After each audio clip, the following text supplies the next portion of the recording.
saudara-saudara adalah kaum pergerakan. Kaum pergerakan artinya Allah yang benar-benar mempersiapkan dirinya,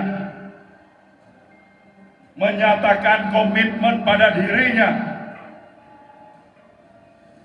mempersiapkan bahwasanya siap untuk memberikan pengorbanan, kemampuan dan kekuatan apapun yang ada pada dirinya untuk satu cita-cita besar, Indonesia yang lebih hebat. Jadi nation and character building itu kontribusi terbesar menurut saya, pers. Apalagi di alam kebebasan pers seperti ini. Kita akan memberangkatkan 200 relawan dengan bantuan logistik kurang lebih dari 250 ton kerjasama dengan TNI AL untuk segera menuju ke daerah Melabu ya.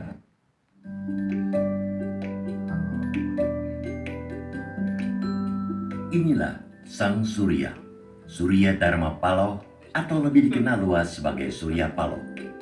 Orator ulung dengan suara bariton mirip orang yang dikaguminya, Presiden pertama Republik Indonesia Soekarno atau lebih familiar disebut Bung Karno. Ya, Surya Paloh boleh dibilang masuk barisan Soekarnois. Lelaki yang lahir di Kutaraja, Aceh, 16 Juli 1951 ini menapaki kehidupannya dengan berkiprah di berbagai bidang secara paralel. Jadilah dia dikenal sebagai tokoh pers, pengusaha, dan politisi. Bung Surya adalah politisi yang ulung, sekaligus pengusaha dan tokoh media yang handal. Matang dalam berpolitik dan juga dalam mengelola media massa.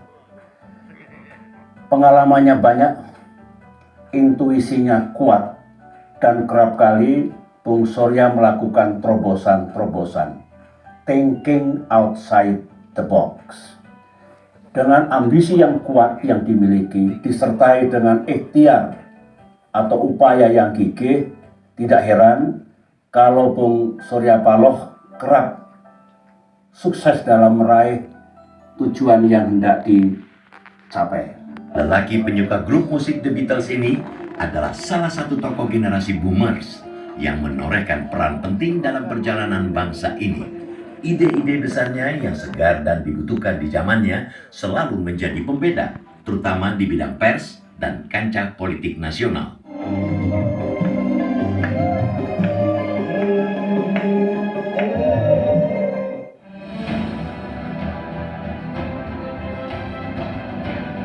Kekuatan seorang Surya Paloh adalah kaya terobosan. Sebagai tokoh pers nasional, ia berperan penting dalam perjalanan industri media massa tanah air. Surya selalu berpikir jauh ke depan, meninggalkan zamannya.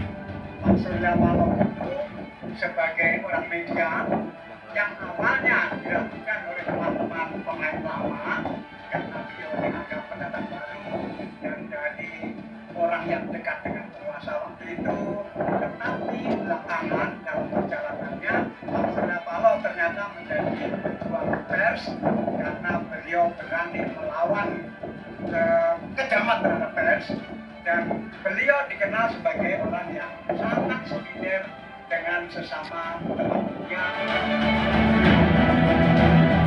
Keistimewaan ini tercermin ketika Surya mendirikan koran Prioritas tahun 1986. Dia mempelopori koran berwarna pertama di Indonesia. Koran lain menertawakan masa koran bergincu, tapi belakangan koran lain ikut berwarna. Surya juga dikenal sebagai tokoh pers yang tangguh. Ketika Prioritas dibredel, tidak melemahkannya. Sebaliknya, dia kembali membangun koran media Indonesia bersama Teuku Yusli Shah. Dan ketika majalah Tempo, Detik, dan editor dibredel pemerintah Orde Baru tahun 1994, Surya dengan tulus tergerak membantu dan menampung para jurnalis Tempo. Surya Paloh selalu melangkah lebih dulu di depan. Orang lain belum berpikir, dia sudah terpikir. seperti ketika Surya Paloh mendirikan stasiun televisi berita pertama di Indonesia, Metro TV, tahun 2000. Saat itu, banyak kalangan menyaksikan televisi berita bisa eksis dan bertahan. Nyatanya, Metro TV terus mengudara dan sangat berpengaruh. Barulah kemudian diikuti lahir televisi berita lainnya. Ya, Surya bagai samudra luas. Ia terus bergelora tanpa henti. Sebagai tokoh politik, pendiri Partai Nasdem ini sangat berpengaruh baik dalam kebijakan negara maupun dalam konteks kekuasaan politik. Semua mengakui ini, ide-idenya selalu merangsang orang berpikir keras. Surya Paloh adalah figur yang out of the box dan tak pernah sekalipun dalam rentang perjalanan hidupnya singgah di area man in the box. Surya Paloh lah yang kali pertama mengenalkan quick count pada pemilihan presiden secara langsung pertama tahun 2004 di Indonesia. Sejak itu, quick count demikian familiar di setiap pemilihan presiden secara langsung maupun dalam pilkada. Surya juga dinilai mampu menjadikan Nasdem berbeda dengan partai politik lainnya. Kearifan dan kebijaksanaannya berhasil membangun Nasdem dengan jargon restorasi dan politik tanpa mahar sebagai terobosan yang sangat luar biasa. Ini wujud praktis dari restorasi. Sama dengan nama partainya, Nasdem, Nasional Demokrat, itu berarti dia mengutamakan kebangsaan yang demokratis, dan karena itu memang dibutuhkan banyak restorasi, dibutuhkan banyak perubahan, kemajuan, dan saya yakin Pak Surya Paloh itu berjuang untuk itu tentunya, apalagi dalam konteks 2024 beliau adalah kingmaker untuk menentukan siapa yang akan datang ini, termasuk beliau lah. Surya Paloh mendirikan partai bukan untuk kendaraan pribadi, melainkan kendaraan bagi pemimpin-pemimpin potensial untuk memajukan negeri. Surya mengutamakan kepentingan bangsa dan masyarakat daripada pribadinya. Rakyat Indonesia pun menyambut gembira.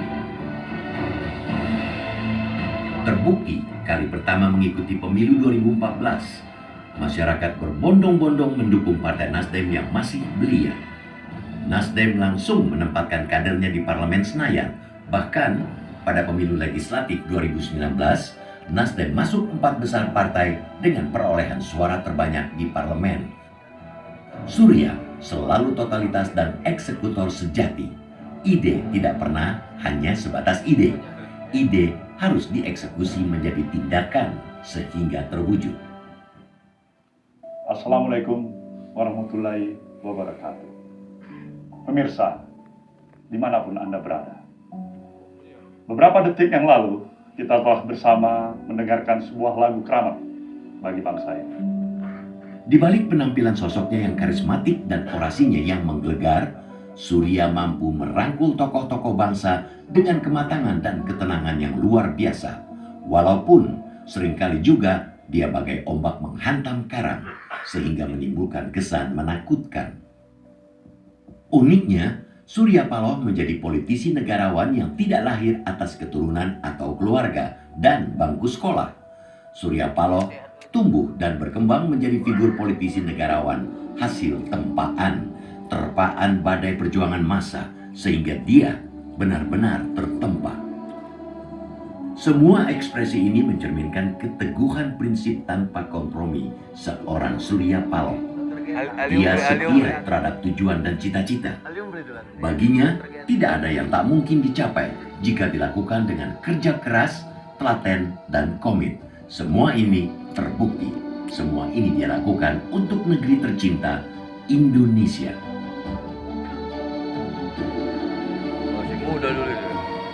Surya Paloh adalah seorang nasionalis, religius, dan pluralis. Semua pikiran dan tindakannya adalah cerminan Pancasila. Kepekaan sosialnya sungguh luar biasa tinggi. Dia sangat humanis. Humanis tidak sebatas kata dan jargon, tapi langsung bertindak nyata. 26 Desember tahun 2004 dalam berita duka bagi seluruh kita sebagai satu bangsa di negeri ini. Itu peristiwa yang memang saya pikir tidak akan terlupakan sepanjang sejarah perjalanan kehidupan kebangsaan kita. Itu apa yang saya rasakan dalam diri saya melihat begitu besarnya efek gempa itu. Belum ada yang mengkategorikan itu tsunami. Pada saat saya memberitahukan kepada saudara yang persiapkan bantuan segera, siapkan tim medis sebanyak mungkin yang bisa kita mobilisasi. Tim kesehatan medis ini dengan peralatan obat-obatan yang mungkin kita akan melakukan. Dan pergunakan dana ini dari hati saya yang tulus, harus kamu pakai sebaik-baiknya.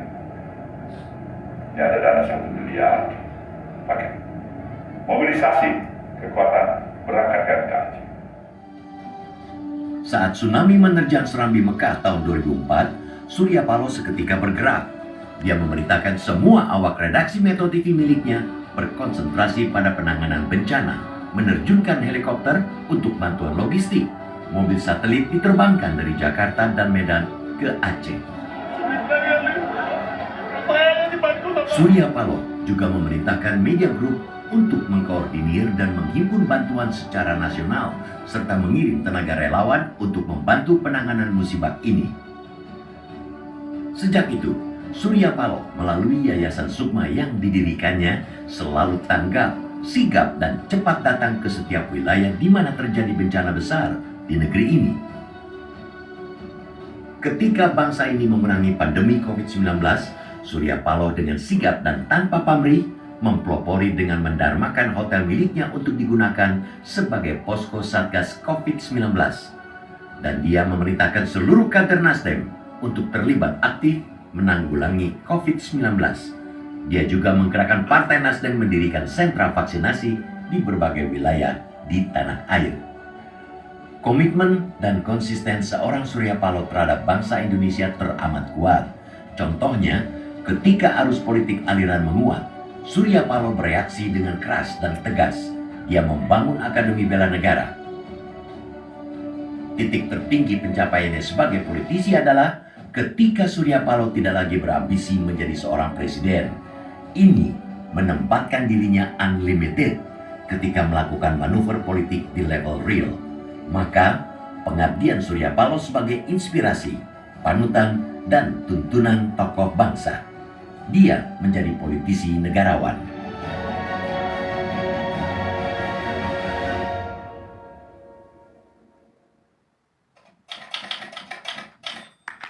Iya.